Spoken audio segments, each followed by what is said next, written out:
Terima kasih bagi Anda yang telah bergabung dengan Berita Bali hari ini.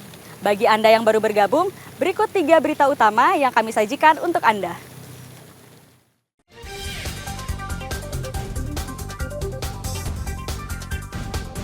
Sekelompok orang tak dikenal menyerang kantor polisi Pamong Praja Denpasar di Jalan Kecubung, Denpasar Timur.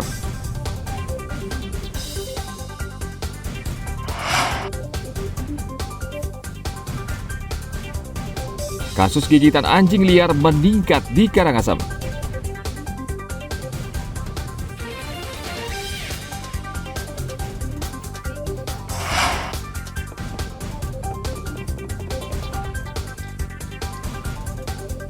Mencicipi kelezatan lawar pisang batu di Desa Gulingan, Badung.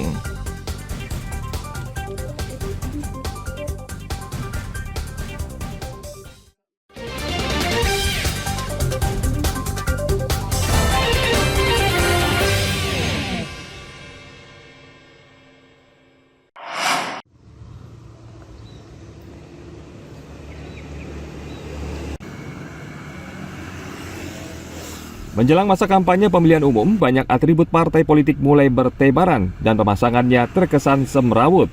Hampir setiap sudut kota, mulai dari dinding, tiang listrik, lahan, hingga pepohonan, tidak luput dari atribut partai politik untuk merebut hati pemilih. Namun atribut partai ini merusak keindahan kota karena pemasangannya tidak mempertimbangkan estetika dan keindahan lingkungan.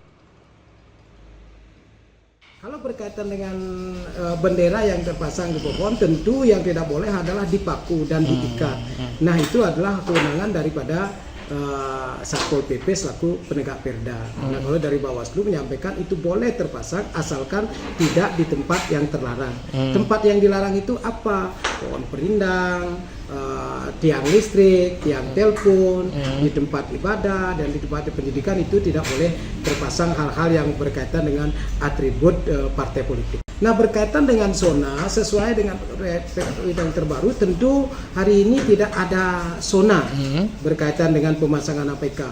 Boleh dipasang di seluruh wilayah Kabupaten Bangli dan yang tidak dilarang. Yang dilarang itu adalah sesuai dengan Perda 10 tahun 2018 yang berkaitan dengan etika, estetika, kebersihan dan keamanan. Itu yang sementara akan dilakukan oleh di masa kampanye. Boleh terpasang di semua wilayah. Kalau terpasang di punya lahan pribadi atau badan swasta atau perorangan, itu harus seizin tertulis pemilik lahan.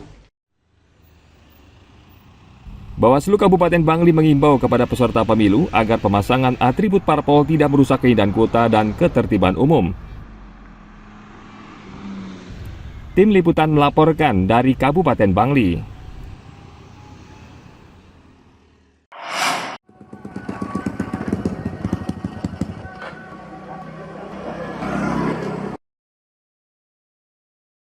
Pasca banjir bandang dan gelombang tinggi yang melanda pesisir pantai Pebuahan Desa Baju Biru, Jembrana beberapa waktu lalu menjadi pelajaran penting bagaimana masyarakat mengantisipasi dan menangani bencana.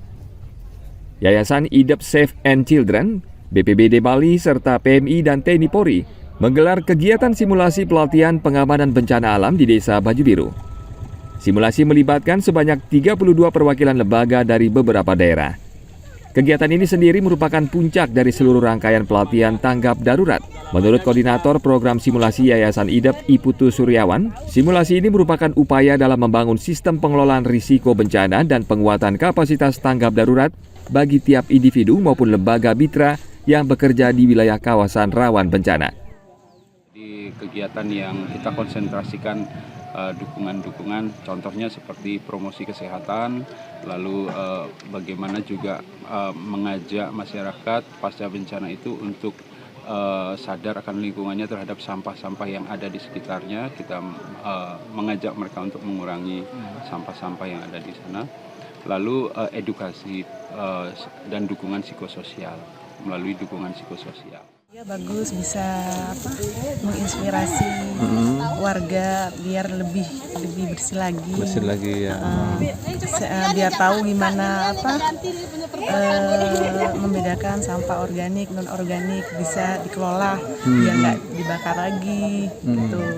Ibu apa aja yang didapat Bu dari mereka? Mungkin Ibu didapat pelatihan dari mereka. Apa aja Ibu dapatkan dari mereka? Dia bisa tahu sampah yang harusnya nggak dibakar itu bisa dikelola gitu.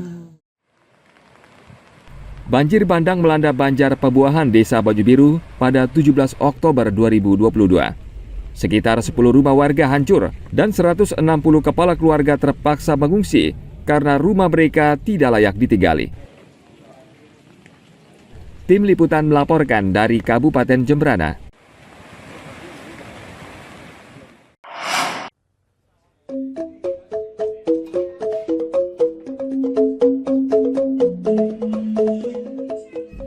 Bali memiliki banyak makanan khas yang belum banyak dikenal orang. Semisal, lawar pisang batu. Makanan ini dibuat dari buah pisang batu muda dengan daging ayam, diberi bumbu basa genap khas Bali. Iputu Gede Warsana, warga di Desa Gulingan, Kabupaten Badung, masih sering membuat lawar pisang batu dan banyak orang mengakui kelezatannya. Proses pembuatan lawar biu batu niki awalnya yang ya cincang dumun Pisangnya? ya dicincang Pisang mentah ya Pak? Cincang mentah habis itu direndam dicuci bersih habis itu baru dikukus dia atau direbus sudah matang baru yang olah menjadikan suatu hidangan lawar biu batu dengan ada campuran bumbu-bumbu dan dagingnya ayam. Bumbunya nika namanya basa kelo nika yang terdiri dari kesuno, tekuh, atabio, basa wangen, tingkih. Nika yang diisi dengan kulit kelapa yang sudah dibakar. Nika dicampur jadi satu terjadilah basa colok. Nika yang pakai ngadonan yang bumbu utamanya itu ditambah dengan adanya tabio, kesuno, bawang putih, bawang merah. Itu yang diolah jadi satu, akhirnya terjadilah namanya lawar biu batu. Pisang batu dipotong dengan ukuran kecil, lalu dicuci dan direbus. Setelah ditiriskan, lalu Warsana mencampurnya dengan bumbu khas Bali dan diaduk hingga merata. Pisang batu yang sudah bercampur bumbu Bali ini disantap dengan sate, tum, gorengan ayam, dan serta sop khas tradisional Bali.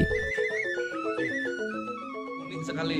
Apa yang menyebabkan karena percampuran antara tradisi ya, kita bahan-bahannya dari alam diambil langsung, diracik dengan bumbu yang luar biasa, jadi menambah selera saya untuk makan luar biasa, mantap sekali. Lawarnya dengan ciri khas, artinya ini memiliki ciri khas kuliner ini lain daripada yang lain. Tidak seperti lawar pada umumnya, lawar pisang batu rasanya berbeda dan unik karena perpaduan bumbu dan pisang batu.